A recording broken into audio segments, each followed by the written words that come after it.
তো এখন তো পিকনিক পিকনিক চলছে, সবাই মোটামুটি পিকনিক করছে। তো এই পিকনিকের পিছনের কারণটা কি, মানে প্রথম পিকনিক কখন হয়েছিল, পিকনিকটা শুরু হলো কি করে? তো পুরাকালের একটা গল্প আছে। গল্পটা হচ্ছে এরকম যে একটা কৃষক তার বাড়ির বাইরে কিছু ফুল চাষ করেছিল। এবার প্রত্যেক দিন দেখতো সকালে উঠে তার ফুলগুলোকে তুলে নিয়ে চলে যাচ্ছে, মানে রাতের মধ্যে দেখছে ফুল ফুটছে, সকালে উঠে দেখছে সেই ফুলগুলো আর তার নেই। তো প্রত্যেক দিন এরকম হচ্ছে, তো কৃষকটা ভাবলো যে কি ব্যাপার, এরকম কেন হচ্ছে।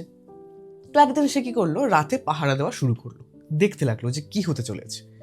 হঠাৎ দেখলো মাঝরাতে একটা পরী এসে সেই ফুলগুলো তুলে তুলে নিয়ে যাচ্ছে। কৃষকটা তখন ভাবলো যে তাকে ধরতে হবে। এবার যেই পরী ফুলটা তুলেছে অমনি তখন কৃষক এসে তাকে ধরেছে। পরী তখন কোনোভাবে লাফিয়ে উঠেছে, লাফিয়ে উড়ে গেছে, পরীর তো ডানা থাকে। এবার যেই উড়েছে কৃষক ওর পাটা চেপে ধরেছে।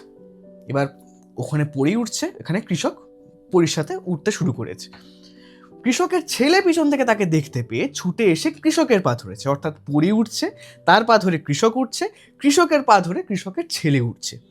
এইভাবে এর অনেকটা উপরে যখন উঠে গেছে আকাশের ওপরে, তখন হঠাৎ করে কৃষকের ছেলে জিজ্ঞেস করছে, বাবা আমরা কোথায় যাচ্ছি? তো কৃষক বলছে স্বর্গে। তখন কৃষকের ছেলে বলছে, স্বর্গে ওখানে কি খাবো বাবা? তো বলছে রুটি খাবো। তো বলছে রুটি আমাদের ঘরে যেরকম হয় সেরকম রুটি?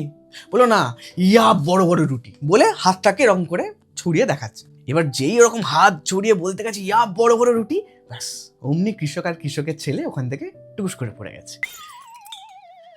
বাকি রইল পিকনিকের কথা, সেটা আমি জানি না। পিকনিকে মাটন খেতে পারি এইটুকুই জানি।